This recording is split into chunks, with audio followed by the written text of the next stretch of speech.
ಅಕ್ಕಿ ಇಟ್ಟು kebab powder ಮತ್ತು ಶುಂಠಿ ಬೆಳ್ಳುಳ್ಳಿ ಪೇಸ್ಟ್, ಉಪ್ಪು, ಒಂದು ನಿಂಬೆಹಣ್ಣು ಮತ್ತು ಸ್ವಲ್ಪ ಖಾರದ ಪುಡಿ ಹಾಕಿ ಫುಲ್ ಮಿಕ್ಸ್ ಮಾಡ್ಕೊತಿದ್ದೀನಿ. ಒಂದು ಮೊಟ್ಟೆ ಹಾಕಿ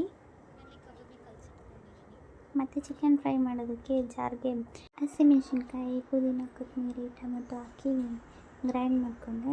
ಮತ್ತು ಬಾಣಲಿಗೆ ಎಣ್ಣೆ ಹಾಕಿ ಸ್ವಲ್ಪ ಅರಿಶಿನ ಮತ್ತು ಒಂದು ಈರುಳ್ಳಿ ಹಾಕಿ ಫ್ರೈ ಮಾಡ್ಕೊತೀನಿ. ಫ್ರೈ ಮಾಡ್ಕೊಂಡು ಚಿಕನ್ ಹಾಕ್ಕೊಂಡು ಫ್ರೈ ಮಾಡ್ಕೊಂಡಿದ್ದೀನಿ. ಮತ್ತು ಸ್ವಲ್ಪ ತರಿಯಾಗಿ ರುಬ್ಕೊಂಡಿದ್ದೀನಿ. ರುಬ್ಕೊಂಡಿರೋದೆಲ್ಲ ಹಾಕಿ ಕುದಿಸ್ತಾ ಇದ್ದೀನಿ. ಮತ್ತು ಅದಕ್ಕೆ ಸ್ವಲ್ಪ ಕೊತ್ತಂಬರಿ ಕಟ್ ಮಾಡ್ಕೊಂಡು ಲಾಸ್ಟಲ್ಲಿ ಹಾಕಿದ್ರೆ ಸ್ಮೆಲ್ ಚೆನ್ನಾಗಿರುತ್ತೆ, ಟೇಸ್ಟ್ ಚೆನ್ನಾಗಿರುತ್ತೆ.